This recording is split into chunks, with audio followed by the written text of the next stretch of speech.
Welcome to the podcast, Let the Prophet Speak. This is your host, Saul Weinreb. This is podcast 3b from Isaiah chapter 3, the second part, Yeshayahu Perek Bet. Today we learn from Yeshayahu, Isaiah, just how sad it is that through our arrogance we ended up with no leadership, no one to look up to, no one to lead us, only leaders who are in it for themselves and for their own enrichment. After lamenting this, he then turns to the women of Judah and criticizes them for seeking wealth and material possessions and for looking to their men, human beings, as a source of wealth rather than looking for a husband to help them in their service of God. Again, they turn to human beings out of arrogance. In this case, it is their husbands, rather than looking to God with humility. Isaiah begins, we're going to start with verse 12. I chose to start with verse 12, even though it is the end of the last paragraph, because it does lead into the next one, as you shall see. Ami nogsav me'olel v'nashim mashlubo. Ami mi'ashrecha matim v'derech orchosecha bileu. My nation, it is so low that they are being led by immature children. They are ruled by women, who we will see in the next few verses soon are also guilty of arrogance and seeking worldly possessions, and the simla, the cloak and garment of leadership, rather than humility. My nation, those who praise you by telling you how great you are because of superficial things, they are leading you astray, and they are ruining your paths in life. Nitzav loriv Adonai v'omed l'din amim. God will stand and judge between us, and he will stand to judge the nations. Adonai b'mishpat yavo im ziknei amo v'sarav v'atem bi'artem ha'kerem gzela se'oni b'vatechem. God will specifically seek justice against those corrupt leaders who have destroyed the vineyard. Remember that the Judean countryside was compared to a vineyard which was destroyed because of our arrogance, as Jerusalem was called Kisukov HaKarem, like a hut in the middle of a vineyard, and specifically the arrogance of the leadership and the stolen property of the poor with which the wealthy classes have enriched themselves through dishonest means. Ma lochem tidak'u ami ufnei aniyim titchonu no'om Adonai Elohim tzvaos. Why, oh why, says God to the leaders, why have you crushed and ruined my nation? Why do you grind the faces of the destitute and poor?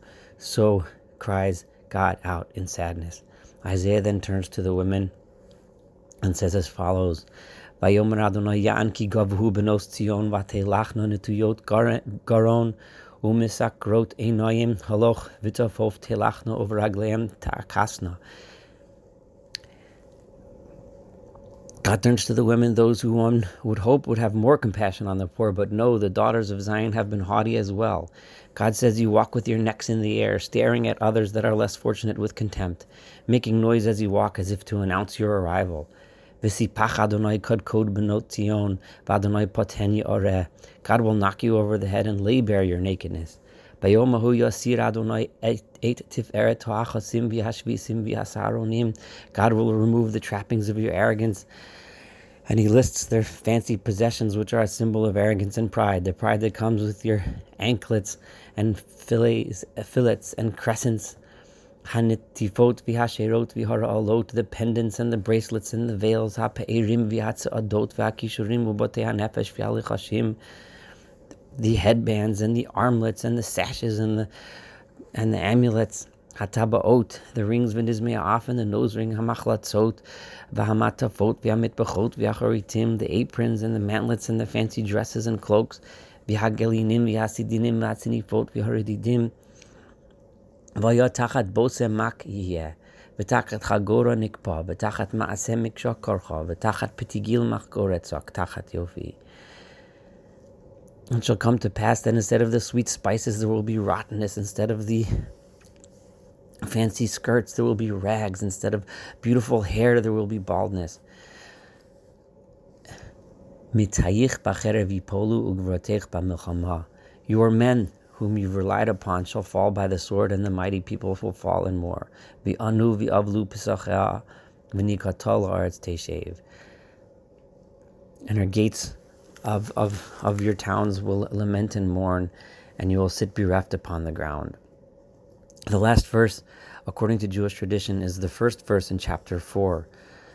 As it is well known, the chapters were delineated by a Christian tradition, but according to Jewish tradition, the last verse of this paragraph is where we're about to read. V'hachaziku sheva noshim b'ish echad bayomahu leimor lachmeinu nochel v'simlotenu nilbosh rak yikarei shimcha aleinu asov cherpasenu.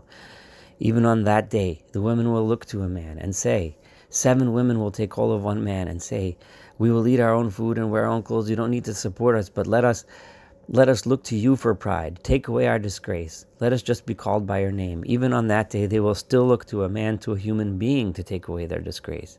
They will still not get the message of the prophet, which was, as we studied before, Chilu lachem min hadam, stop putting your faith in mankind. Ki b'amen nechshavu, because mankind is really nothing. Turn to God, be humble. That is the true message.